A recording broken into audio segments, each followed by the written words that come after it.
बिहार का जो पटना साहिब लोकसभा क्षेत्र है वह काफ़ी चर्चा में है, क्योंकि यहाँ से कांग्रेस पार्टी ने अपने उम्मीदवार अंशुल अभिजीत को उतार दिया है, जो मीरा कुमार के बेटे हैं, जो पूर्व स्पीकर थे लोकसभा की।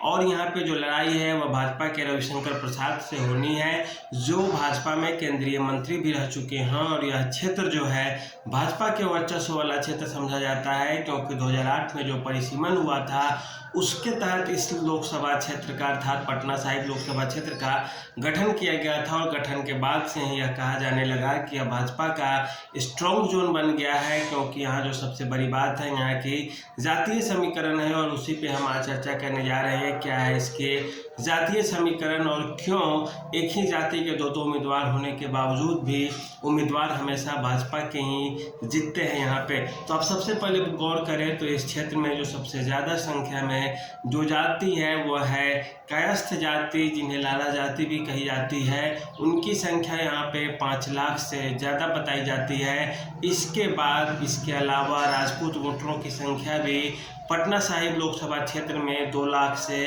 ज़्यादा बताई जाती है। फिर ब्राह्मण वोटरों की संख्या भी ज़्यादा है यहाँ पे। यादव वोटरों की संख्या भी 2 लाख से ज़्यादा है यहाँ पे। मुसलमानों की आबादी इस लोकसभा क्षेत्र में 2 लाख से कम बताई जाती है।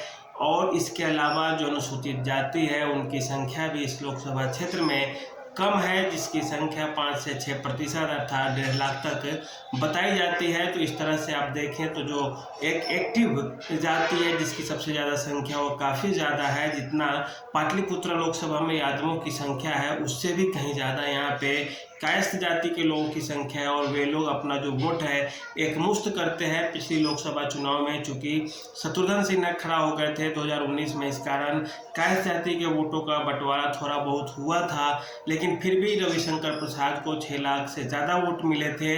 और जो 6 लाख वोट मिले थे उससे उन्होंने शत्रुघ्न सिन्हा को लगभग 2 लाख वोटों से हरा दिया था।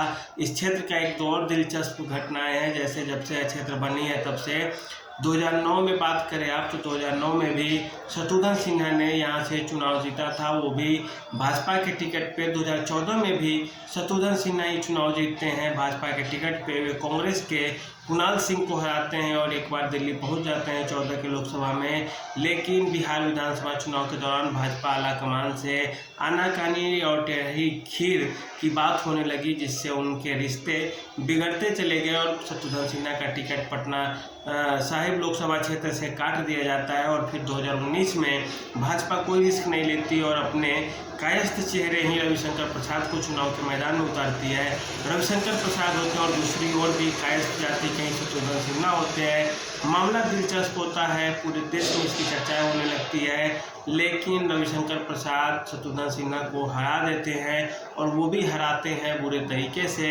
इसके बाद से ही इनकी चर्चाएं जोरों पर चलने लगती है कि रविशंकर प्रसाद इस इलाके के बॉस हैं। इसके अलावा फिर से 2024 में भाजपा ने रविशंकर प्रसाद पर ही अपनी किस्मत आजमाने का फैसला लिया, उन्हीं के साथ गई पार्टी और फिर से उनको टिकट दिया गया। इस बार मीरा कुमार के बेटे जो हैं वो अभी चुनाव मैदान में हैं, अंशुल अभिजीत उनका नाम है। और वे कितनी मजबूत दावेदारी पेश कर पाएंगे यहाँ पे तो कहने वाली बात होगी, लेकिन यह जरूर है कि यह जो क्षेत्र है पटना साहिब लोकसभा क्षेत्र, यहाँ के जातीय समीकरण जो आपको हम बताएं आज लगभग 5 से 6 लाख वोटर केवल कायस्थ जाति के, और यह काफ़ी बड़ी भूमिका निभाते हैं। चूँकि क्षेत्र शहरी है इस कारण यहाँ पे वोटिंग भी ठीक ठाक होता है, लोग शहर में ही रहते हैं जिनके नाम है वहाँ पे, और इस कारण यहाँ पे मुकाबला काफ़ी दिलचस्प होगा।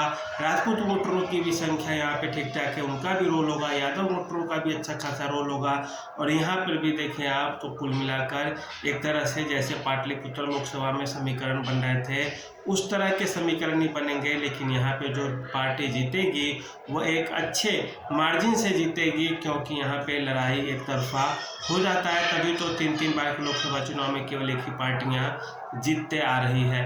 तो आज के लिए इतना ही, धन्यवाद।